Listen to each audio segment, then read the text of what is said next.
کسی کا باپ کسی کا بڑا مسند اقتدار پر ہوتا ہے اس کو پھر ساری سہولیات بھی ملتی ہیں کیا نہیں؟ آپ پارلیمنٹ میں دیکھ لیں، ابھی جا کر دیکھ لیں، جو بندہ پارلیمنٹ میں اسے ساری مراحت دی جا رہی ہے، گاڑیاں بھی دی جا رہی ہیں، فیول بھی دیا جا رہا ہے، گیس بھی فری ہے، بجلی بھی فری ہے، ایئر لائن کے ٹکٹس بھی کئی فری ہے، حج و عمرہ پہ 52 افراد بھی جا رہے ہیں۔ آپ میری بات توجہ سے سن رہے ہیں نا؟ جب اقتدار کا نشہ چڑھتا ہے پھر لوگوں کے حقوق غصب کیے جاتے ہیں، حلال و حرام کی بندہ تمیز بھول جاتا ہے۔ جیسے اس وقت ملک پاکستان کے اندر جو ملک کا حال کیا جا رہا ہے، یہی حال وہاں ہو رہا تھا۔ یزید باپ چونکہ اقتدار پر تھے تو اقتدار کے نشے میں وہ جو جرم کر سکتا تھا کرتا تھا، حلال و حرام کی تمیز بھول گیا تھا، شراب کو جائز اور حلال قرار دے دیا تھا، ساری گویا دین کی تھٹیاں اڑا رہا تھا، شریعت کی تھٹیاں اڑا رہا تھا، حضور علیہ السلام کے دین کا مذاق بنا رہا۔ یہ بات امام علی مقام کو بھی پتا تھا، ادھر سے پیغام پہنچا دیا بیعت کرو۔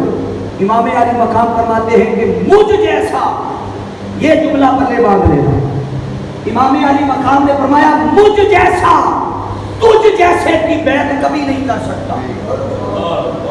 مجھ جیسا تجھ جیسے کی بیعت بولیے کبھی نہیں کر سکتا۔ اور یہی پیغام امام حسین ہے، یہی پیغام کربلا ہے، یہی فکر حسین ہے، یہی پیغام حسین ہے کہ لوگوں جب کوئی اقتدار پر بیٹھا ہو تو اس کی طاقت کو نہ دیکھو، اس کی مسرت کو نہ دیکھو، اس کی اپروچ کو نہ دیکھو، اس کے تعلقات کو نہ دیکھو، اس کے کنٹرول کو نہ دیکھو، اس کی افواج کو نہ دیکھا، اسرا و ہتھیار کو نہ دیکھو، مال و دولت کا نہ دیکھو۔ میں تمہیں اپنی کردار کے ذریعے یہ پیغام دے رہا ہوں کہ چاہے کوئی کتنی ہی طاقت کیوں نہ رکھتا ہو، ڈر اور خوف رکھنا ہے تو صرف خدا کی ذات کا رکھنا۔ بولیے ڈر اور خوف رکھنا ہے تو صرف خدا کی ذات کا رکھنا۔ امام علی مقام امام حسین علیہ السلام آپ نے مدینہ چھوڑا، مکہ پہنچے، مکہ سے پھر سوئے کربلا روانہ ہو گئے۔ حاضرین احتشام جب میدان کربلا میں پہنچے وہ حضرت حر، وہ اس وقت یزیدی لشکر کے سپاہ سالار تھے، آپ امام علی مقام کو گھیرا تنگ کر کے میدان کربلا تک لے گئے۔ میدان کربلا میں جب پہنچے امام علی مقام امام حسین علیہ السلام نے 9 محرم الحرام کو ایک خطبہ دیا۔ کون سی؟ 9 محرم کو آپ نے خطبہ دیا، انہیں مخاطب کر کے کہا۔ جب وہ امام علی مقام کے قتل کے در پہ ہو گئے تو امام علی مقام نے فرمایا لوگوں مجھے پہچانو، میں کون ہوں؟ میں وہی ہوں جس کے لیے مصطفیٰ سجدے لمبے کیا کرتے تھے، میں وہی ہوں جسے مصطفیٰ زبان چسوایا کرتے تھے۔ یہ ساری باتیں کہنے کے بعد اب سننا جو اگلی بات سمجھانا چاہتا ہوں۔ حضرت حر جو پہلے حر تھے، جب امام علی مقام کی یہ ساری باتیں سنی تو سننے کے بعد گویا یوں گویا ہوئے کہ میں پہلے دوزخی تھا، پہلے دوزخی تھا، مگر میں نے دوزخ میں جانے کا ارادہ ترک کیا۔ میں قافلہ حسینی کا سالار بن کر اور قافلہ حسینی کا ساتھی بن کر میں دوزخ کو ٹھکراتا ہوں، میں جنت کا حقدار بنتا ہوں۔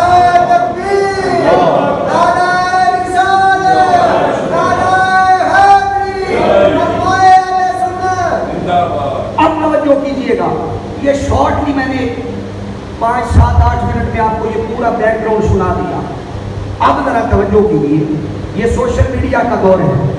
جیسے ہی محرم الحرام شروع ہوتا ہے، جیسے ہی بہت سارے جیسے سامن اور بادوں میں کیڑے مکوڑے نکلتے ہیں نا، جب بارشوں کا پانی اور آتا ہے تو کیڑے مکوڑے نکلتے ہیں، پتہ چلتا ہے کوئی مینڈک کی شکل میں ہے، کوئی کسی شکل میں ہے، کوئی کسی شکل میں ہے۔ تو جیسے ہی محرم کا موسم آتا ہے اسی طرح کے بہت سارے کیڑے مکوڑے نکلتے ہیں جو نکل کر سوشل میڈیا کے ذریعے جوانوں کے عقیدوں کو برباد کرتے ہیں اور ان کے دلوں سے حب اہل بیت نکال کر ان کے سینوں میں خارجیت ڈالنا چاہتے ہیں۔ آؤ اپنے ایمان اور عقیدوں کو بچانا ہے تو سمجھو، قرآن کے پیغام کو سمجھو کہ وہ جن کی شان ہم بیان کر رہے ہیں، عظمت ہم بیان کر رہے ہیں، ارے ہم نے تو 1400 سال بعد آ کے بیان کی، ان کی عظمت اور شان کے کر کے 1400 سال پہلے اللہ نے قرآن میں بیان کی ہے۔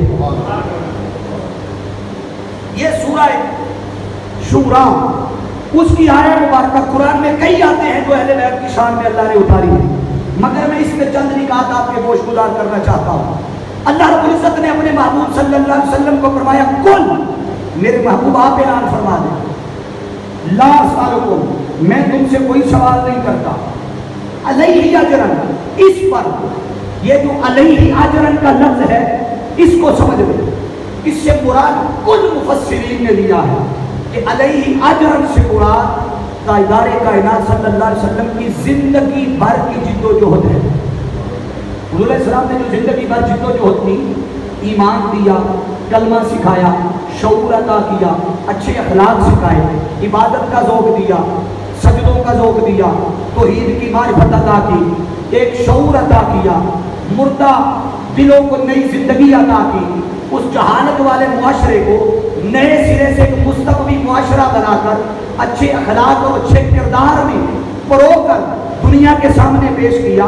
یہ جو سارا کچھ میں نے تمہیں دیا ہے، آقا فرما رہے ہیں، لا اسألکم، میں تم سے علیہ اجرن، اس ساری جد و جہد پر میں تم سے کوئی سوال نہیں کرتا، کوئی مزدوری نہیں مانگتا، حالانکہ اگر مانگنا چاہوں تو میرا حق بنتا ہے، میرا، آپ کہیں گے کیسے؟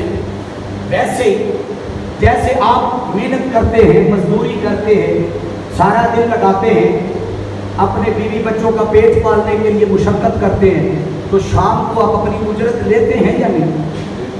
اب دھیان میری طرف رہے، لیتے ہیں یا نہیں؟ بولیے، لیتے ہیں۔ کبھی کسی نے اپنی مزدوری چھوڑی کسی کو؟ نہیں، اپنی اجرت اور مزدوری کوئی نہیں چھوڑتا۔ جب مزدور کی مزدوری کی بات آئی تو آقا علیہ السلام نے فرمایا کہ اس کا پسینہ خشک ہونے سے پہلے دو، پسینہ بولیے خشک ہونے سے پہلے دو۔ جب دوسروں کی اجرت اور مزدوری کی بات آئی اور سلے کی بات آئی تو آقا نے فرمایا پسینہ خشک ہونے سے پہلے دو، مگر جب اپنی اجرت اور مزدوری لینے کی بات آئی تو فرمایا لا اسألکم، میں نہیں مانگتا۔ دوسروں کی بات آئی تو فرمایا دو، اپنی لینے کی بات آئی تو فرمایا لا اسألکم، میں نہیں مانگتا۔ اب مانگتا کیا ہوں؟ اور کچھ نہیں مانگتا، الا المودۃ فی القربى، بس میری اہل بیت سے محبت اور قرابت رکھنا۔ بولیے، میری اہل بیت سے محبت اور قرابت رکھنا۔ اب یہ اعلان بظاہر تو یوں لگتا ہے کہ آقا فرما رہے ہیں، کیونکہ پیچھے لفظ کل آیا ہے، اور کل کے ذریعے اللہ اپنے محبوب کو فرما رہا ہے کہ میرے محبوب، یہ چاہت میری ہے، رضا میری ہے، منشا میری ہے، مگر میرے محبوب اعلان آپ فرما دے کہ میں تم سے کوئی سوال نہیں کرتا، اور میں تم سے سوال کروں گا بھی کیوں؟ میں نے جب بھی سوال کیا ہے اپنے خدا سے کیا۔ بولیے، میں نے جب بھی سوال کیا ہے اپنے خدا سے کیا ہے، خدا سے سوال کروں گا۔ تم سے سوال اس لیے نہیں کرتا کہ میں تو خود تمہیں دینے والا ہوں۔ یاد رہے نا سارے، یہ آقا فرما رہے ہیں کہ میں سوال صرف اسی سے کروں گا، تم سے اس لیے نہیں کرتا کہ میں خود تمہیں دینے والا ہوں۔ اب کوئی یہ نہ کہے کہ دینے والا تو اللہ ہے، بے شک اللہ ہے، مگر اللہ ہی نے دروازہ مصطفیٰ دکھایا ہے۔ کیسے؟ اگر توحید کی معرفت چاہنی تھی تو تب رسول کے دروازے پہ بھیجا، جب ہدایت دینی تھی تو رسول کے دروازے پہ بھیجا، اچھے اخلاق دینے تھے، اچھا کردار دینا تھا، اسوہ دینا تھا، نماز کا طریقہ دینا تھا، ہدایت دینی تھی تو دروازہ مصطفیٰ پہ بھیجا۔ تو جب ہر شے دروازہ مصطفیٰ سے ملی تو آقا نے اسی لیے فرمایا کہ میں تم سے نہیں مانگتا، میں تو خود تمہیں دینے والا۔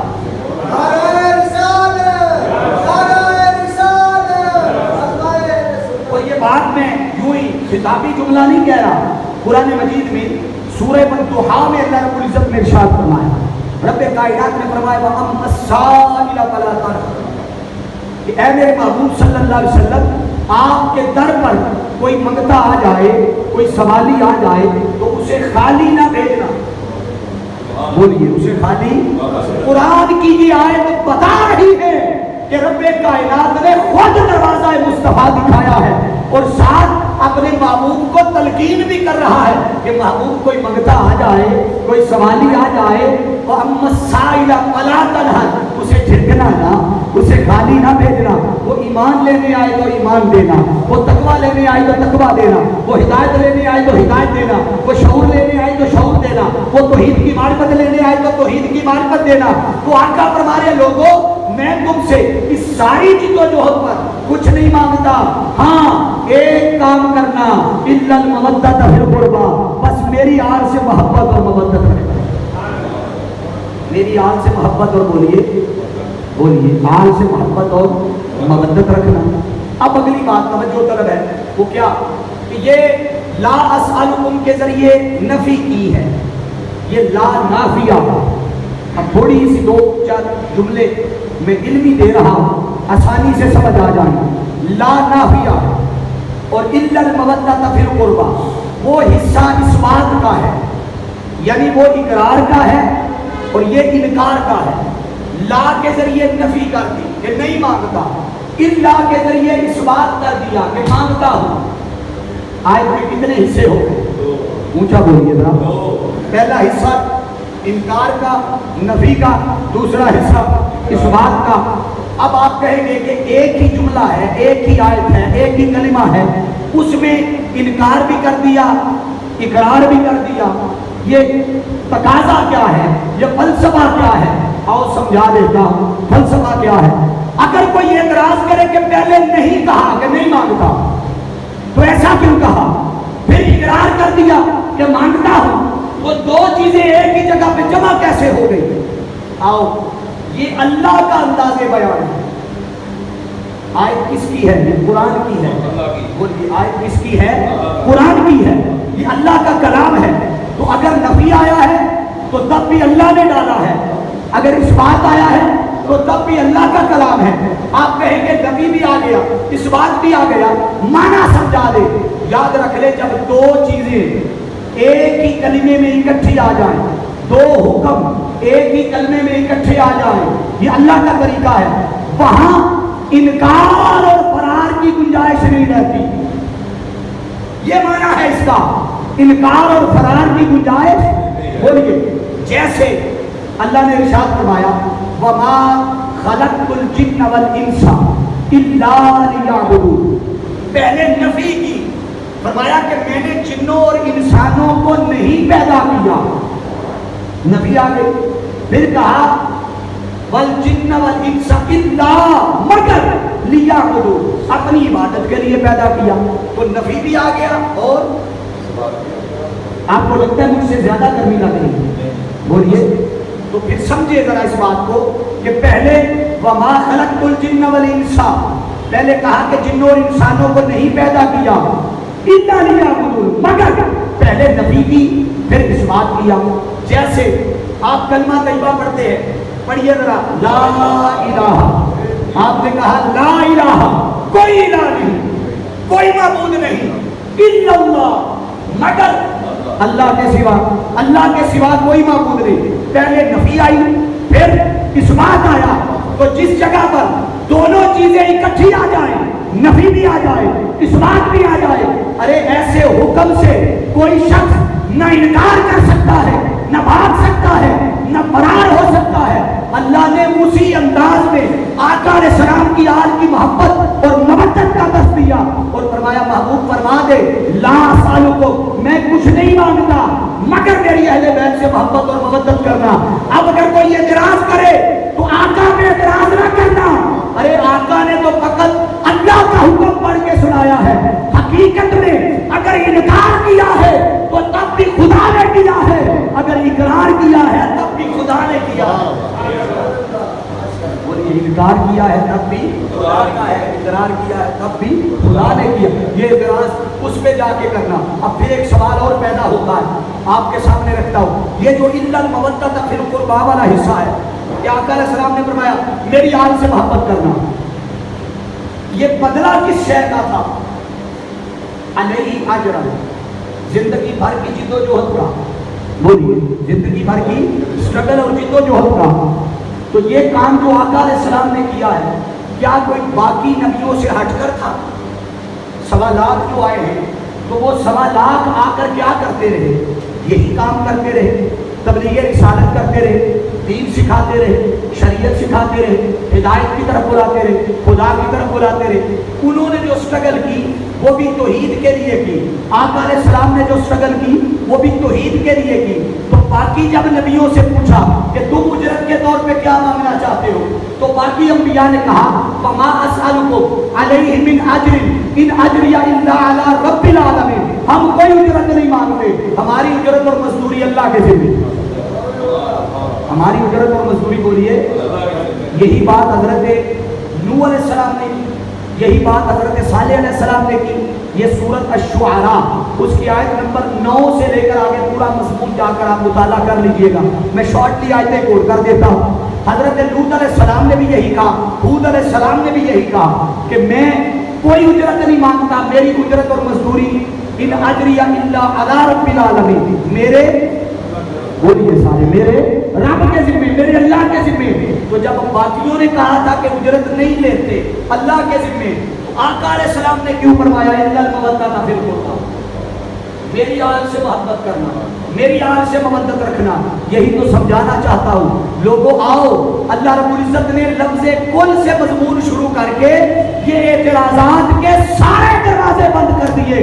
فرمایا لوگوں میرے مصطفیٰ پہ انگلی نہ اٹھانا، ارے میرا مصطفیٰ تو صرف میرا پیغام پہنچا رہا ہے، حکم میرا ہے، کہنے والا مصطفیٰ ہے، منشا میری ہے، بیان کرنے والا مصطفیٰ ہے۔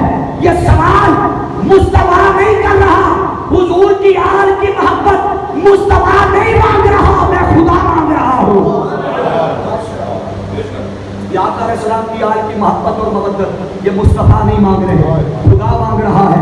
اور یاد رکھ لو جب یہ بات آتی ہے تو کئیوں کے ذہن میں ممکن ہے وہ سوچتے ہو اتنی اہمیت کی حامل شے ہے، تو جب کہا تھا وَأَقِیمُوا الصَّلَاةَ کہ نماز قائم کرو، تو ساتھ اللہ یہ بھی فرما دیتا حضور کی آل سے محبت کرو، مودت کرو۔ جب کہا تھا وَآتُوا الزَّکَاةَ زکوٰۃ ادا کرو، ساتھ کہہ دیتا آل مصطفیٰ سے مودت اور محبت کرو۔ جب کہا تھا حج ادا کرو تو ساتھ کہہ دیتا حضور کی آل سے محبت اور مودت کرو۔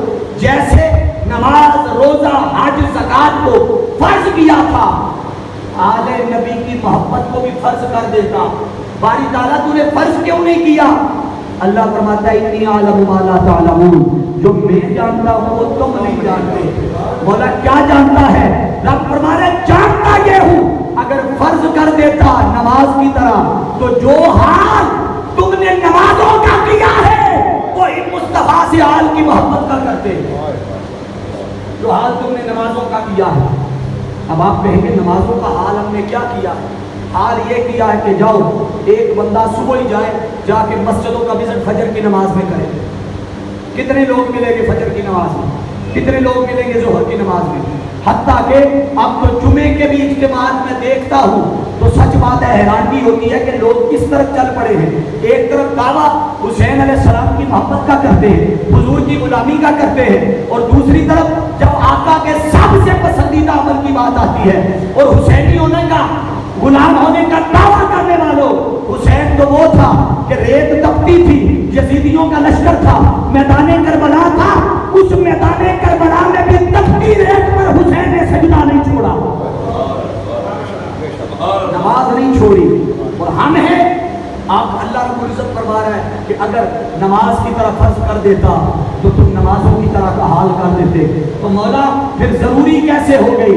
اللہ فرماتا ہے کہ میرے حکم کے 2 پہلو ہیں، میرے حکم کے بولیے 2 پہلو ہیں۔ پہلا کیا؟ وہ فرماتا ہے پہلا پہلو میرے حکم کا یہ ہے کہ میں کسی چیز کو تمہارے لیے فرض کر دیتا، یہ ایک پہلو ہے۔ اور دوسرا پہلو وہ فرماتا ہے کچھ چیزیں تمہارے لیے اپنی طلب کے زمرے میں رکھتا ہوں، ہیں دونوں عبادت، ہیں دونوں عبادت۔ جس چیز کا حکم اللہ کی طرف سے آ جائے، اللہ کے ہر حکم پر عمل پیرا ہونا، یہ یاد رکھ لے یہ عبادت ہے۔ بولیے کیا ہے؟ یہ عبادت ہے. تو نماز اللہ کا حکم ہے، اس پہ عمل کیا تو عبادت بنی. ارے ہاں نماز کے زمرے میں اس لیے نہیں رکھا، وہ فرماتا ہے تم نمازیں چھوڑ دیتے ہو، کبھی فجر کی چھوڑ دی، کبھی ظہر کی چھوڑ دی، مہینہ مہینہ تم نمازوں کی طرف نہیں جاتے، مگر نمازیں چھوڑنے کے باوجود بھی تم دین سے خارج نہیں ہوتے. دین سے خارج نہیں ہوتے. آپ میں سے کوئی ایسا شخص ہے کہ جو نماز نہ پڑھے تو ساتھ والا اسے کہے تمہیں فجر کی نماز نہیں پڑھی، چل تو ایمان سے خارج ہو گیا، تو دین سے خارج ہو گیا. گناہگار ضرور ہوگا مگر ایمان سے خارج، بولیے ایمان سے خارج اور دین سے خارج نہیں ہوگا. فرمایا نماز فرض ہے، جس نے فرض چھوڑا وہ صرف گناہگار ہوگا. وہ فرض والی عبادت ہے، روزہ فرض والی عبادت، حج فرض والی عبادت، نماز فرض والی عبادت. تو مولا اہل بیت کی محبت وہ فرماتا ہے وہ فرض والی عبادت نہیں ہے، وہ خدا کی طلب والی عبادت ہے. اور یہ خدا کی طلب والی عبادت ہے.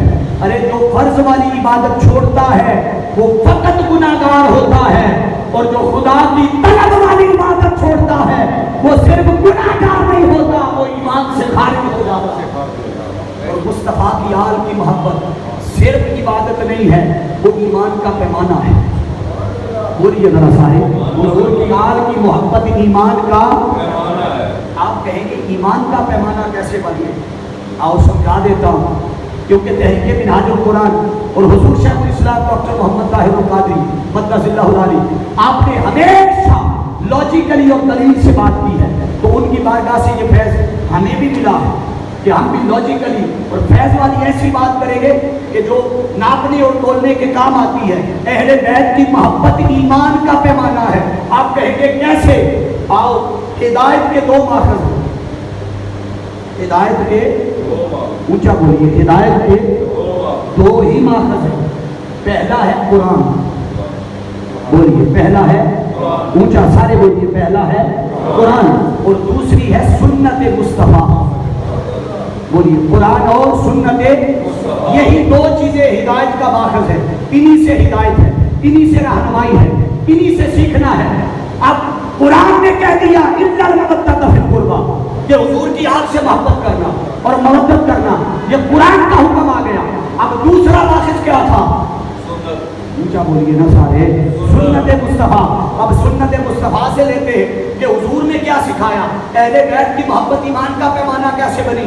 آؤ سمجھا دیتا ہوں. تاجدار کائنات صلی اللہ تعالی علیہ وسلم آپ نے فرمایا لوگوں سنو، الحسن والحسین سیدہ شباب اہل جنہ، میرے دونوں بیٹے حسن اور حسین یہ دونوں جنتی جوانوں کے سردار ہیں. نعرہ تکبیر، نعرہ رسالت، نعرہ حیدری، اہل سنت. میرے دونوں بیٹے حسن اور حسین دونوں جنتی جوانوں کے سردار.